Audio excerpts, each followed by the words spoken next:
So, kamusta ka naman? Ah, okay lang. Ikaw? Sa totoo lang, hindi ako okay eh. Actually, kaya nga ako nandito kasi gusto ko maging okay. Bakit? Ano po ba nangyari? Naghiwalay kasi kami ng long-term boyfriend ko. May pinag-awayan kasi kaming malala eh. Kaya gusto ko sana muna talaga lumayo para mas mabilis akong makamove on. Ah. Ano po bang hinahanap niyo para sa next boyfriend niyo?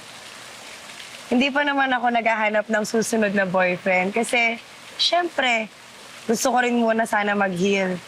Pero kung sakali magkakaroon ako ng susunod na boyfriend, syempre, bukod sa gwapo, gusto ko yung mabait, matulungin, magaling pumorma, at higit sa lahat yung matured.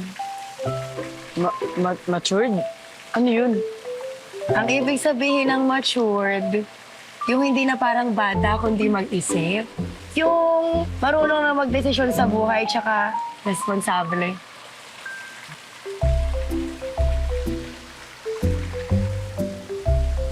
Tingnan na ako May kailangan pa akong gawin. Ha?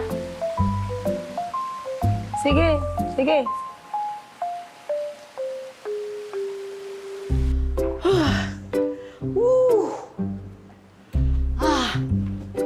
Ay, ko. Nay, okay lang po ba kayo? Oo naman, na. Hindi po, umupo na po kayo dyan. Ako na po dito. Ha? Talaga? Opo. Ay, wait. Wala ka namang lagnat. Ba't nagkagaganyan ka? Nakaka-atake sa puso ng ang bilis ng character development mo. Ano nangyari? Sabi niyo po kasi, Nay, kailangan ko na po tumulong ngayon sa resort, kaya sinisimulan ko na po ngayon.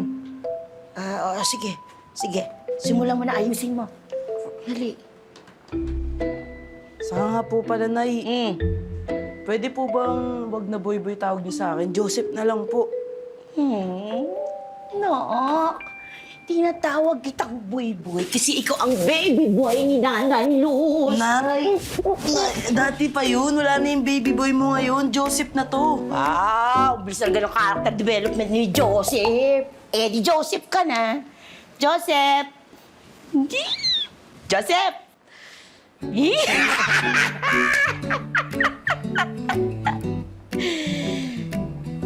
Nay, Oh, pwede po ba ako magpabili sa inyo? yun na nga ba yung sinasabi ko eh. Kaya ka masipag, kaya ka ganyan, may pangangailangan ka. Nak, magpapabili ka na ng ng laruan? Ang dami-dami mo ng laruan, wala na tayong mapaglagyan. Nay, hindi naman po laro ang papabili ko eh. Mga damit na po. Parang kailangan ko na ng bago kasi parang maliit na po sa akin to eh. Lalo na po yung pang-matured. Matured. Opo. Ano ibig sabihin ng matured? Sige, ano ibig sabihin? Ano, Nay? Nabasa ko lang po yun sa sa internet eh. O, sige, bibili ka ng damit sa isang kondisyon. Maglilinis ka muna dito. Total, matagal na tayo talagang hindi namimili ng mga damit mo eh. Yes. Sige po, Nay. Promise yan, Nay. Oo, tapos yung banyo. Opo, sige. Tapos yung labas. O, sige po. Tapos masahin ni nanay. Pagod na pagod ako eh. Sige, Nay. Yung damit ko Ibili ko na lang damit yan. Ito, Nay Yung pang-matured. Pag-matured. Joseph. Joseph. Grabe. Ganito pala kahirap maglinis, no? Kaya pala nagre-reklamo lagi si nanay. Tulog na tulog, oh.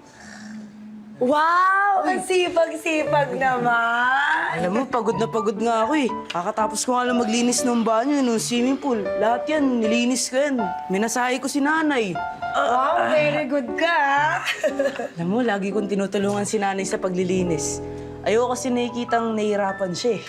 Alam mo ba, nung bata ka, lagi kong kinikiss yung cheeks mo. Pakis nga ako ulit!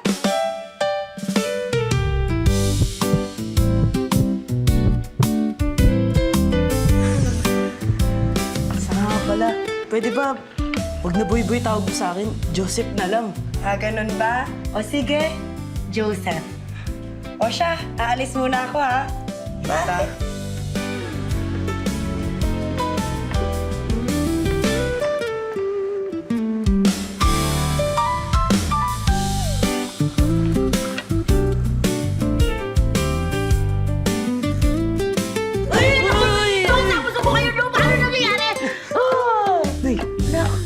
Nay, Bakit ang bigat nangyari sa'yo, mo? Nay?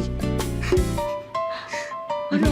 Nay, pahinga ka na uli, Nay. Masahin na kita uli. Okay ang bagay.